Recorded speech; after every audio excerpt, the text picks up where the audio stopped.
Kiekvienas iš mūsų bent kartą gyvenime sutinkama žmogų, kuris savo asmenybę ir darbais įkvepia siekti daugiau, atrasti save ir tikėti kūrybos galia. Mano gyvenime toks žmogus yra mano kaimynė Jekaterina, kuri yra multimedijos mokytoja.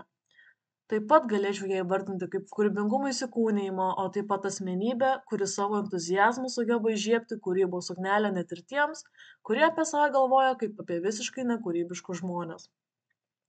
Jos veikla apima platų spektrą sričių - nuo vaizdo įrašų filmavimo ar montažo iki animacijos ar režisūros. Tai žmogus, kuris mato ne problemas, o galimybes. Ji yra kūrybingas žmogus, bet tuo pačiu ir moko kūrybingumo kitus. Aš pati turėjau galimybę virš 2 metų mokytis iš Jekaterinos, lankiau jos pamokas, per kurias teko montuoti, filmuoti ir filmuotis vaizdo klipuose, kurti 2D, 3D ir stop kadro animaciją, sukurti muzikinius klipus, maisto reklamas, įamžinti renginius ir tiesiog prisiliesti prie pačio kūrybinio proceso. Esu laiminga, kad teko mokytis iš jos ir dirbti kartu, o dabar turėti ją savo kaiminystėje. Šis žmogus ne tik moko kurti, bet ir įkvepia tikėti savo kūrybinę galią.